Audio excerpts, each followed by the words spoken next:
乐生沧海中，凌不疑背靠文帝，十一郎这个称呼就是皇帝对他的看重。除了自己的是个孩子，他也将凌不疑当作自己的孩子。可即便如此，凌不疑还是孤立无援，被迫私自领兵报仇。袁善见看起来就是一个世家子弟，实际上呢，爸爸他的背景可比凌不疑强。剧中敢得罪凌不疑的人不多，敢当着凌不疑的面威胁取代他、打他心腹主意的，还一点事儿都没有的，袁善见可以说是第一人。两人一开始的时候就深受帝都女子欢迎，可不仅仅是靠外表。一开始我还没注意过袁慎的背景靠山，看懂之后才明白他的底气，他也确实比凌不疑要强。凌不疑的背景就不用说了，霍家遗孤，从小在长秋宫长大，文帝重情，因此将他看作自己的儿子。作为一个少年将军，他的背景就是自己手中的兵权。袁慎父族是百年望族，胶东袁氏，母族虽然子弟凋零，但也是百年世家。古代有流水的皇帝，铁打的士族，尤其袁氏还是百年望族，家族底蕴和子弟势力具体多少，怕是皇帝都不清楚。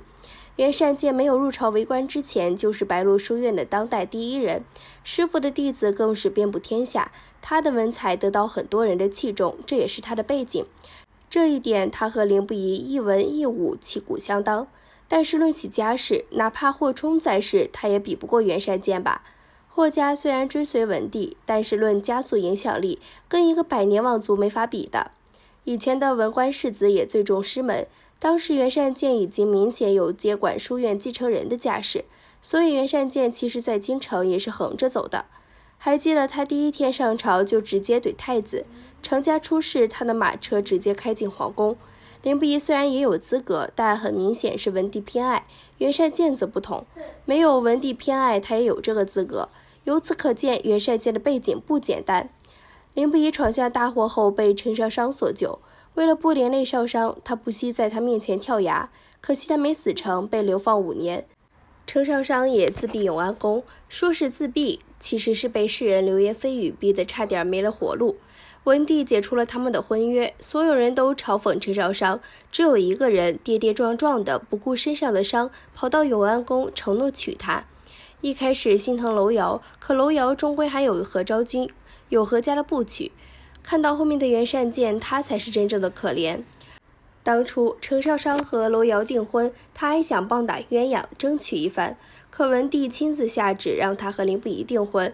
见两人琴瑟和鸣，共生共死后，袁善见才放弃少商，为袁家选了一位门第才学都匹配的女子蔡娘子订婚，之后默默守护少商。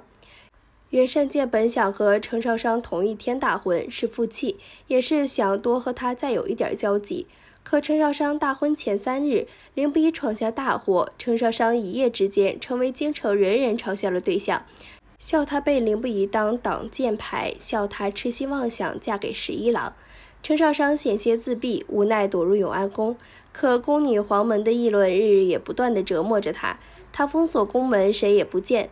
可他不知，在这期间，袁善见既难过又开心。他觉得这是上天给他的机会，于是跑到蔡家退婚。蔡家也是大户，岂能说退婚就退婚？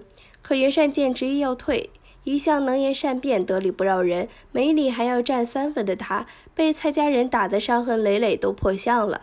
他也不在乎，可见他对陈少商爱得有多深。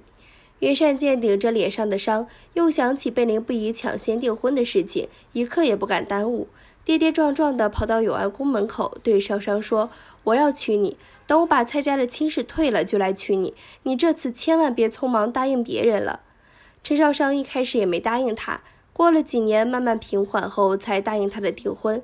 可霍无伤又跑了回来。说是霍无伤刚回来的时候，袁善见一直故意躲着他和陈少商，生怕他们让他退婚。之后袁善见又被王延基陷害，九死一生。他只是喜欢陈少商，一生并未犯过大错，可他比楼瑶更要心疼，也是因为他比楼瑶爱得更深吧。